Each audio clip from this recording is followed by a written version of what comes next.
সব কাটিয়া লাইছে, যে ক্ষেতের যত গাছ আছে সব পোছাই কাটিয়া লাইছে।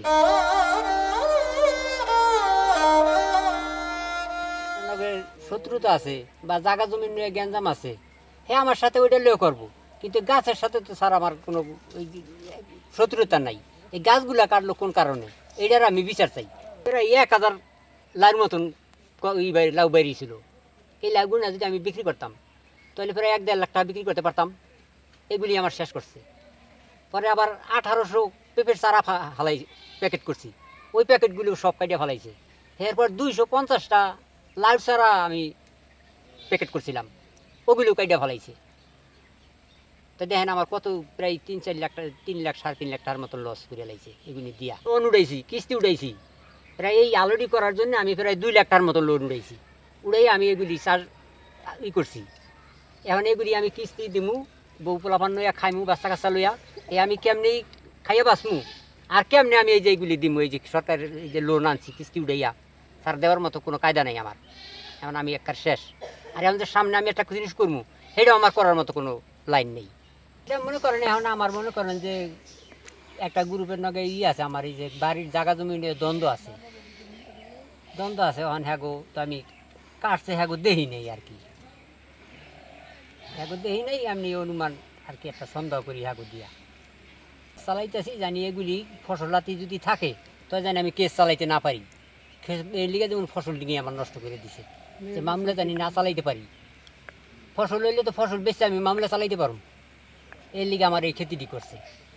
কাটছে, তারপরে এই যে দেখেন কাটছে, এই যে দেখেন কাটছে,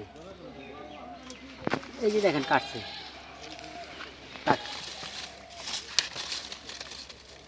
লোকটা মনে করেন 2-3টা কিস্তি উড়ায় ব্যাগ থেকে, কিস্তি উড়ে ফসলাদি করে। এই ফসলাদি বেচাকিনি করে আর সংসার নিয়ে চলাফেরা করে। ছেলেপান আছে, বউ বিডি আছে, বাচ্চা ছেলের বউ বিডি আছে, বাচ্চা নাতি নাতকুর আছে, এখন এ চলাফেরা করে। এসা কাম যারা করছে এদের কঠিনভাবে বিচার করা উচিত, ধরা উচিত, দেখা উচিত। হ্যাঁ, যেভাবে ক্ষতি করছে এই ক্ষতি দেখার মতো না। এ তো দেখার মতো দেখা টিকে আছে, অনেকে দেখা টিকা থাকা সম্ভব না, এত বড় ক্ষতি করছে। মানুষের নগে শত্রু আমি থাকতে পারে, গাছের নগে কোনো শত্রু আমি থাকতে পারে না। এই ফসলটা করছে উনি গরিব মানুষ,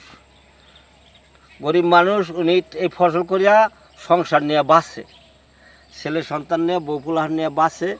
তাইলে এই ফসলটা নষ্ট করানো উনি যেমন শেষ হয়ে গেছে গা, উনি যেমন এখন খুব টেনশনে পড়ে গেছে, এমন স্ট্রোকও করতে পারে, এত বড় ক্ষতি করছে লোকটা। অন কীভাবে লোকটা বাঁচতে পারে এটা আপনারা দেখেন। আর 2 নম্বর কথা হলো যে এই লোকটার বিচার হওয়া উচিত। আল্লাহ করুক, মানুষে করুক, বিচার হওয়া উচিত। এই লোকটাই ক্ষতি করছে, সেই লোকটার।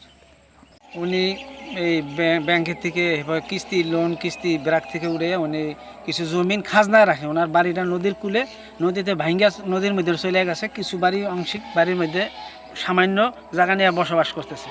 উনি ছেলে সন্তান যারা আছে তাদের নিয়ে এই ফসল খাজনায় রেখা, জমি নিজের জমিন নেই, খাজনা রেখা এই ফসল করে উনি এই ছেলে মেলে যারা আছে এদের লইয়া সংসার করে। আজকে তার এই লাউ গাছ কাটনে এলাকার যত গণ্যমান্য ব্যক্তি সবাই দেখা তারা আফসোস করছে, এবং এই কাজ যারা করছে তাদের বিচারের জন্য তো সকলে বলে গেছে যে যাদের জানি বিচার আইনে জানি বিচার পায়। আর একটা হলো ওইদিকে পেঁপে গাছ চাষ করে, এখানে 1800 চারা ছিল, ওই 1800 চারা কাইটে ফেলাইছে। আর একটা খেতে এই চারা করছে, লাউ চারা নিয়ে লাগাইব, সেই চারাগুলি খাইটে ফেলাইছে।